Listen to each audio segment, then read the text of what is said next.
All right, so the first real tariff showdown between the new Trump administration and a foreign country occurred over the weekend. It lasted all of 9 hours and had the U.S. and Colombia all but declaring a full-on trade war before Colombia quickly and spectacularly backed down, which would seem to show that at the very least the threat of tariffs could be very effective.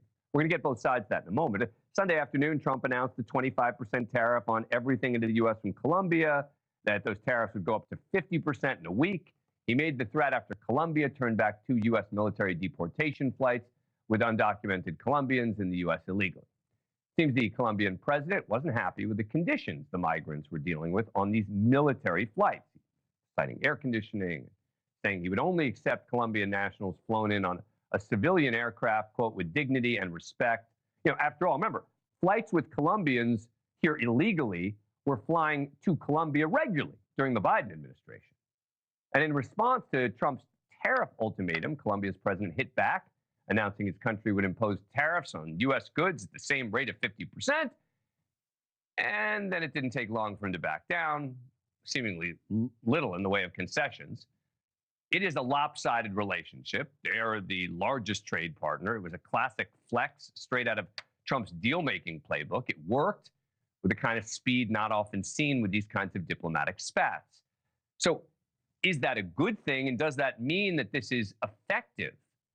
Let's talk to two people who've got different takes on this. Jason Meister served on Trump's advisory board during the presidential election. Nomiki Konst, director of Matriarch, a national progressive organization focusing on supporting working-class women running for office. Nomiki, let me start with you. When you just look at, putting aside whether you support the policy or don't support the policy, when you look at it from a negotiating point of view, it seems that President Trump made a threat and immediately they caved. It seems like he won, no? They didn't cave because it was President Trump. They caved because it's the United States of America, a key ally. And what Donald Trump has been doing over the last week is literally looking at a map and saying, okay, who are our best allies out there? Who can we go after? What inflammatory things can I say about these allies? What stats can I pick? Everything that he's been doing over the last week is not in the favor of making America great or the workers of America great or supporting our unions and making sure the working class is great. It's really to weaken our economy, whether it's declaring war on Greenland or Panama, which is only going to put us into more debt and cause more spending, or challenging tariffs all around the world with allies and foreign adversaries, which is only going to raise the cost of goods in our own country and create more instability globally. None of this is for the American people. None of this is for global democracy. It seems like he is just trying to create chaos. And frankly, as this is happening while he's making billions of dollars off of cryptocurrency, which is unregulated, and the majority is foreign. That's a separate topic. Hang on. All right, it's his mindset. This is important. I know, but his mindset isn't relevant to the question of is it effective, right? I understand your point is it's not effective and he's not doing it for the right reasons. Got it. But Jason, let me ask you this. When it comes to Colombia, right, it's kind of an easy country to kind of beat up on, right? It's kind of easy because if we stop trading with Colombia, Colombia's kind of done economically.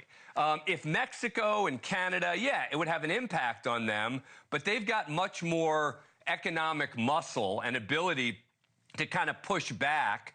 Do you think we're going to see the same thing happen with Mexico and Canada? I do, Dan, and I appreciate you having me on. Look, I think that this was a very effective strategy. And look, Donald Trump ran on the greatest mass deportation event in American history because Joe Biden created a humanitarian crisis of biblical proportions.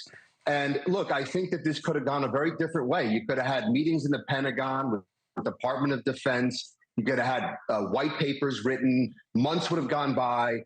Maybe something would have gotten leaked to the Washington Post, and nothing would have gotten done. Instead, you had a president who took leadership by the hand.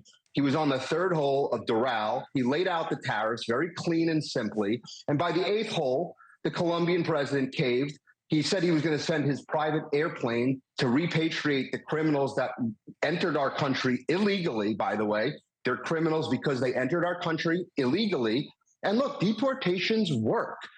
It's going to lower housing costs. It's going to increase wages. It's going to improve our schools. It's going to improve our country. And that's what Donald Trump ran on. Thanks for watching. Go to joinnn.com to find NewsNation on your screen. And don't forget to click the red subscribe button below to get more of NewsNation's fact-driven, unbiased coverage.